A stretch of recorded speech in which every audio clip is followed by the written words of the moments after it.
Welcome to the first episode in a short series of films documenting the inspiration behind and the design and creation of a Bruce Antarctic Fairisle. In this first episode, I'm going to give a little bit of information about my own journey into Shetland and Fairisle knitting, and then also looking at the expedition that is the inspiration for this design. My own journey into Fairisle knitting began when I took a copy of Michael Pearson's Traditional Knitting out of my local library.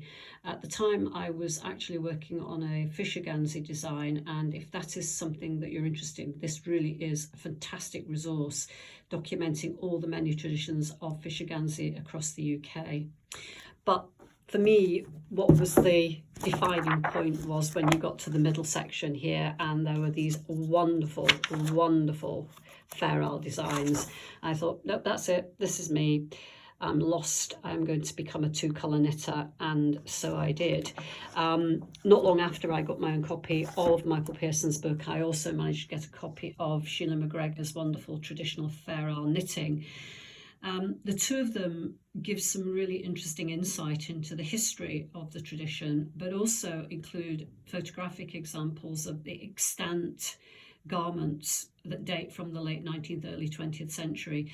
And from the very early days, I was really quite keen to make something that reflected these very early designs and the traditional colours.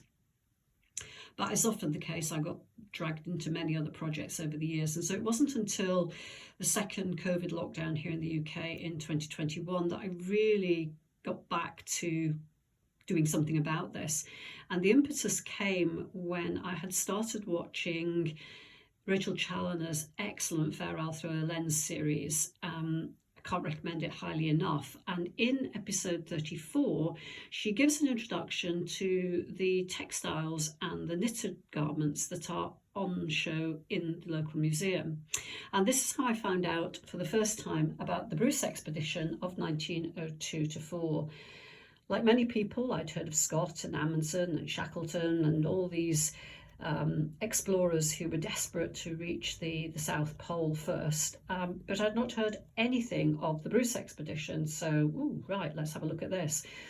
Bruce himself had been an explorer on Arctic expeditions in the late years of the 19th century, and when he heard about the British Antarctic expedition plans, he thought this was something he'd quite like to be part of. So in 1899, he writes to the president of the Royal Geographical Society, Sir Clement Markham, offering himself. Markham doesn't exactly ignore him, but doesn't leap up and down with joy at the idea. And so Bruce goes off and does his own thing, and he approaches the Coates family in Dundee and asks whether they will support the refurbishment of a ship to be part of the expedition, which the Coates family were very happy to do. They also put out a fundraiser and asked that anybody who contributed should come from Scotland, so that this would become a Scottish Antarctic expedition, which Bruce, as a proud Scot, I'm sure, was very supportive of.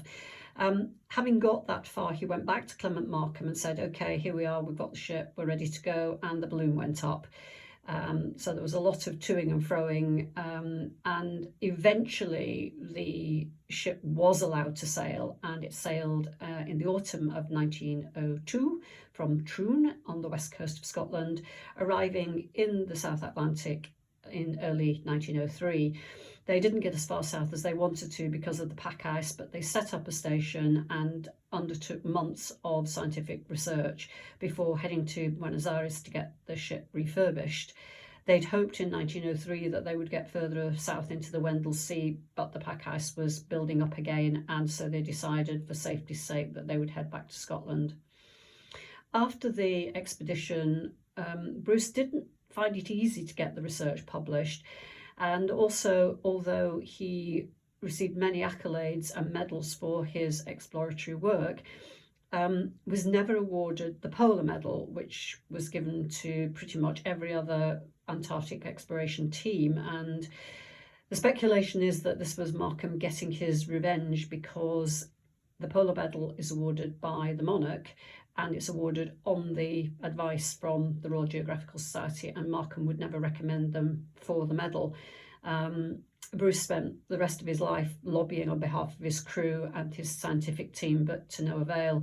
And even in the centenary year, when it was hoped perhaps the medal would be awarded posthumously, unfortunately it wasn't. However, the expedition was a huge success in many ways because the research that was undertaken has underpinned much scientific endeavour in the decades that have followed. And it's even said that the work that's currently being done on monitoring climate change in the Antarctic is underpinned by a lot of the work that was done by the Bruce expedition. They also established a meteorological observation centre, and that is operational to this day, so a great legacy. What's particularly fascinating, however, is this unique aspect of the expedition, and that is the fact that all of the crew and the scientific officers were provided with these fantastic Fairisle sweaters. And this came about because James Coates of the Coates family had been to Fairisle and had indeed ordered a number of sweaters for his own crew.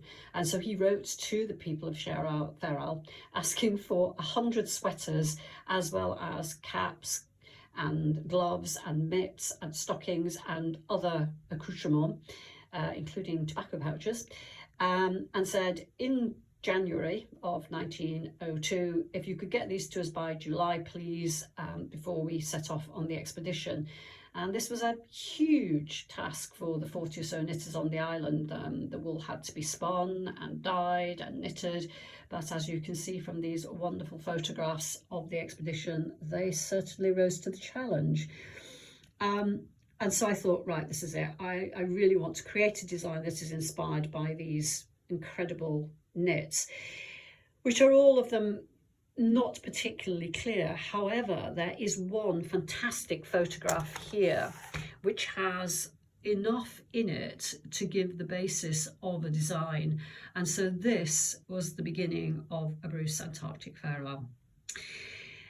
Last couple of words on why A Bruce Antarctic Fairisle for the design. And for me, obviously, I wanted to recognise the fact that this was unique. No other trip to the Antarctic had furnished its crew and its scientific team with such an amazing array of garments. And also, I wanted to recognise all of the knitters of Shetland, because although there is one design that is very clear, obviously 40 designers rose to the challenge. And so I'm calling this design A Bruce Antarctic Fairisle. Thanks for joining me in this first episode. In the next one, I'll look at how I went from this fairly grainy black and white photograph to create the actual design of the garment. I hope you'll join me for that too. Bye now.